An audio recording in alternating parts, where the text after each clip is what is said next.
So hello everyone and happy 2022. We made it, y'all. We made it.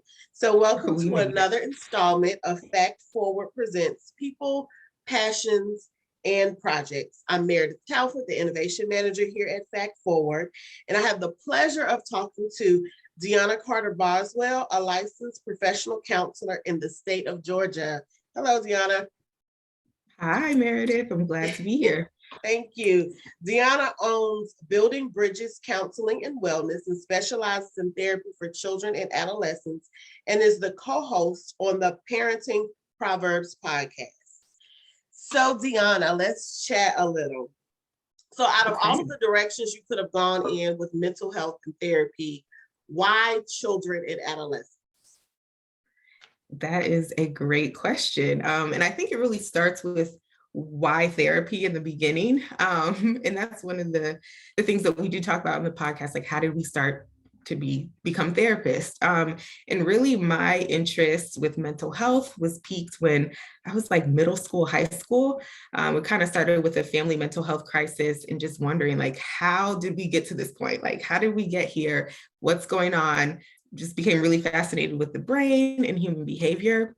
And fast forward to high school, I had lots of transitions, a lot of different things going on in my world, and just learning more about psychology and that there is a field that studies these things.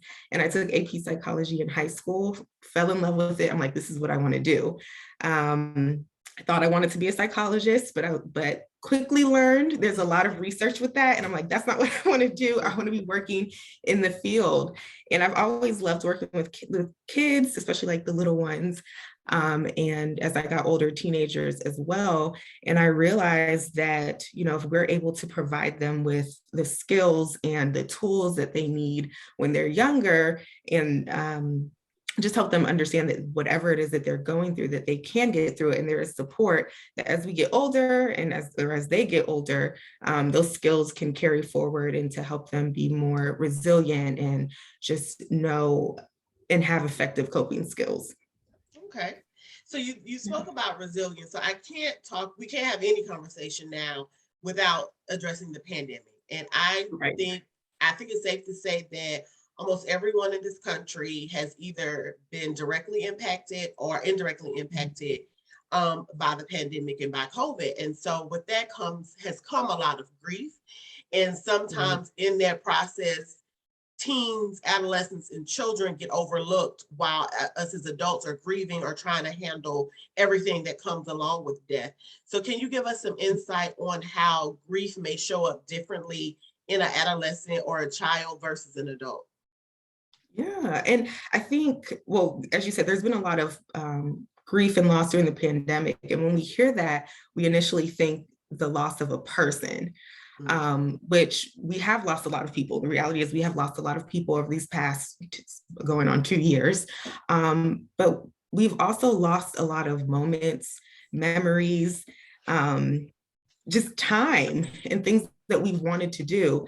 And we can't leave kids and teens out of that because like when you think about it, the pandemic's been going on for what, 2 years now. You're only in middle school for 3 years. You're only in high school for 4 years. So that's half of some of these kids like developmental stages. So thinking about, we feel sad when, we may have missed the first few stages of a new baby in our family's life or missed weddings and things like that. But kids have missed their sporting events that are important to them. They've missed graduations. They've missed big social events and things that they would have normally been able to do. So I think we can't forget that loss, yes, it includes people losing people, but it also includes moments in time that make up our lives and make our lives so special. So I think when it comes to grief and loss, especially when we're talking about kids, that it's easy to be like, oh, they're fine, they're playing, they're, doing this and that, they're joking around or whatever it is. But you have to look for those small and sometimes big behavior changes. Are you noticing changes in their sleep patterns or eating patterns or Are they being a little more irritable or clingy or worrying more? So I think with kids and versus adults, it's really looking at those behavior patterns and saying, okay, wait, this is a little different for, this child, or they didn't do that before, or they're more withdrawn, and talking to them about it, having conversations, because grief is hard for us to process as adults, and it's even more difficult for kids to process. So just meeting them where they're at their age level is important to help them move through that process of grief. Thank you. So you talk about age appropriate conversations in talking to young people. So in my world, as in our world, in sexual health and reproductive health of young people, we have a lot of folks who say children shouldn't be thinking about their reproductive health. So how would you respond to those who think that childhood anxiety or depression doesn't really exist? It's just a part of growing up, their growing pains, and that these diagnoses are labels to avoid teaching them accountability. Oh, that's a good question. Because my initial thought is, well, when do these things start? Is it when you turn 18, when you're 25? But the reality is everyone has emotions. Everyone has experiences happiness, sadness, anger, or whatever it is. We all experience anxiety. We all experience depression or sadness to a certain level. But the thing is, how is it impacting your day-to-day life? How is it impacting the child's day-to-day life, their social interactions, their academic performance? Because regardless if you put a label on it or not, if they're struggling and they need help and support. And diagnoses help us to create like a treatment plan. And this is the path to, treatment, and it gives all these, technical terms and stuff. So that goes, that's one path to take. But like I said, if a child is struggling and they need help, whether you want to put a label on it or not, there are ways to support them so they don't have to struggle and suffer through whatever it is that they're experiencing. And the things that we look at as small, like, oh, that doesn't matter, you'll get over it. For them, it's a big deal. Like for us as adults, we have 20, 30, 40 plus years of experience of excitement, heartbreak, hurt. And kids and teens, they don't have that experience. So something that we see as small and like, oh, been there, done that, that may be their first time experiencing that. Or it may even be that they don't know how to handle it yet. So it's our job to provide that space and guidance for them to be able to work through these things. And there's also a big difference between, if you have a senior who doesn't get into their number one choice school, there's a big difference between going into the thought process of, I'm never going to make it in life. What's the point of even applying? I'm not even going to try anymore, completely withdrawing from friends. That's completely different versus feeling really sad and disappointed and saying, okay, well, I know I still have option 2 and option 3, or, I know I can get through this, or I can talk to, someone about this. So if it's really impacting their daily functioning, that's when it's like, okay, we need to do something about this because they're really struggling and it's impacting their day-to-day life and their hope for the future. So I'm going to ask a question that's not on the list, but when I was looking at your training, you do have 2 trainings that's related to suicide, and culturally, or it's something that we just don't know how to deal. Have you worked a lot with young people who have thought about suicide, or who've mentioned suicide, or their friends? And can you speak a little about, how you've worked with them, or how you work with them, or if parents who are watching, kind of what they should do, what should they look for if they suspect that they're the young person in their life is having thoughts of suicide? Yeah, I think that's a really important thing to talk about. And it does tie into your last question because, if children and adolescents didn't experience these mental health issues, suicide is the number 2 cause of death for the age range of 10 to 34, right? So if you even break those down into smaller subgroups, it's still number 2, which is high. And it's one of those things that it's hard to talk about, one, and it's scary to talk about because a lot of times we're like, how do we even prevent this? But I think that's where being in tune and kind of in sync with your kid and knowing their behaviors and watching for changes is important. And I actually used to do crisis interventions with children and adolescents in high school and middle school. So if they mentioned something to their friends and their friends reported it, or a teacher or a school counselor, if they were at risk for whether it's self-harm or suicide, we would go in and do some assessments with them before taking the step of like going to the hospital and just getting them the help that they need if hospitalization wasn't necessary. So that is, something that I have experience with. And I think it's important not to just assume because of whether it's gender or race or age, that it's something that just doesn't happen to that subgroup. Because I can tell you, I've talked to multiple ages, genders, races, and it's a thing. And I'm pretty sure most, unfortunately, teenagers know someone or have heard of someone who has experienced self-harm or ever thought about suicide or harming themselves. So I think the more we talk about it, the more we can shed light on the help that's out there to support these kids. But sometimes they just need in that moment to know that there is a way to get through what they're experiencing and there is light at the end of the tunnel. And I would say for parents and caregivers and just the village, really paying attention if you see big shifts in behavior. And I know I keep saying that, but sometimes that's the biggest, flag, like shifts in their behavior. Even if it's something subtle, you can just casually bring it up. Like, hey, I noticed that you don't really hang out with this person anymore. Like, what's going on with that? Or, being curious and not judgmental. If you notice a big shift in their grades and academics is important to them, instead of getting upset and having this big reaction to it, talking about and asking, being curious about what's going on for them in that moment. Thank you. So let's take a shift and shift over to the podcast, parenting proverbs. So where did that come from? How did that come about?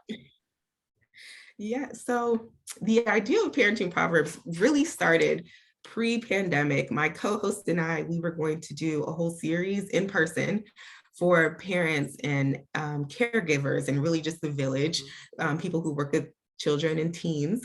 However, right before our first thing, the pandemic hit, so we had to shut that down. So that was put on pause. And then between then and we launched, was it September, I think, of this year?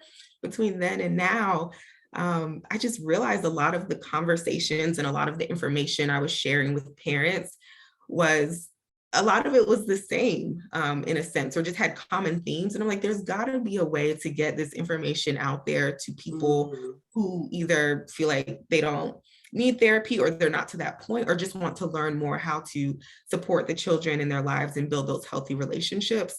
So I called my girl Zoe. I was like, I have an idea. And she was open to it. And here we are. And the funny thing is, I don't even like talking that much, but we have a podcast and we're talking. So one of your proverbs is when it comes to your child's behavior, respond, don't react. So what does that actually look like in practice with a young person? Yes, that is a good one. And that one comes from, I've talked to so many teenagers who hold things in and hold information from their parents or their teachers or whoever that could be helpful, but they're worried about what the reaction is going to be. And because of the rapport that we've built in the space that we've created, they feel more comfortable with sharing those things in the therapy space, which is great, but we want them to be able to share with the adults in their world. So if, for instance, I think a simple one is if your child fails a test and you have been on them about, studying and this, that, and the other, and maybe they feel like they did study, but they ended up failing. They're like hiding that grade from you until the last minute or until you log in and check out because they're worried about this big response that mom or dad is going to give me versus saying, okay, I saw you study. I know you were working really hard. What happened here? So is it there an issue with how you're studying? Did you say the wrong thing? Are you not understanding? So just being curious about what's going on versus having that initial blow up. Because if you react and just without thinking or slowing down, they're going to retreat and not really want to bring things to you, whether it's big or small. So I think just taking a breath and saying, okay, how can I respond? How can I find out more information? And that doesn't mean they don't have consequences. It just means you're hearing and understanding their point of view a little bit better, and then deciding, okay, what's our next steps here? So that, as you were talking, it reminded me of a practice that we teach a lot of our health educators around answering sensitive questions. So if you have a young person that asks a question about, what does XYZ feel like? And a lot of our participants immediately want to say, you ask them what? And then, we try to teach them to say, okay, respond to the question, clarify the question, and respond to the question, and try to leave your, feelings about it to the side. So thank you. So as we wrap up, is there anything else you think that's something, or you would like it, when you were talking about the things that parents just sometimes don't think about, are caregivers? I like that you said parents are caregivers, because as a former foster parent, I don't have children, but I've cared for children before, teens specifically. And if you could leave them with one nugget to start, everyone's making resolutions now, this is pre-recorded, everyone. So everyone's making their resolutions, what is that one nugget you would leave with a parent if they're trying to have a better relationship, or they're, school-age young person is starting middle school in the fall or in the spring, and they see the changes? What is that one thing you would leave with them? Yeah, I think for me, I think validation comes up a lot. And we often think that validation means agreement or acceptance. However, it doesn't, because kids can want all the new things, or they could want to go out with their friends and stay out all night. And it's okay to say, I understand that's what you want to do. However, this is why that can't happen. Or if they're having a hard time with something, just maybe it's a rule or something that you set in place, acknowledging that it's difficult for them. Or if they're upset about something that you don't understand, acknowledging that, okay, I see you're really upset about this. Help me understand what you're experiencing or what you're feeling, because that's a really a common theme that comes up a lot. And we want to be validated as adults too. No one wants to hear that your thoughts and feelings are wrong. We want to be understood, and that really sets the tone for conversations to happen, and to really build stronger bonds and understanding in the parent-child, caregiver, adult and child relationship. That's a good tip. That's actually good with any relationship. Like, no one wants to hear if they're wrong. So I can only imagine if you're a young person. So thank you for that. So our time together has come to an end. This is a really good conversation. So thank you. Like I said, this is being pre-recorded. So, thank you for your commitment to the well-being and the wellness of the young people in Georgia. I appreciate that. I know they, are probably pretty happy to have someone like you to talk to. So thank you on behalf of them. If people want to get in contact with you, what is the best way to get in contact with you, or what are your social media handles? Yeah, so you can contact me via email at dboswell@buildingbridgescw.com. You can follow me on Instagram at buildingbridgescw. You can find us on Instagram for our podcast at Parenting Proverbs. So any of those ways you can get in contact with me if you have any questions or concerns. Okay, thank you. And if your work aligns with our mission, you're welcome. And I wouldn't be surprised if we had you back again. So be on the lookout. Thank you for answering the call. So if your work aligns with our mission here at Fact Forward, and you would like to be featured on People, Passions, or Projects, email trainings@factforward.org.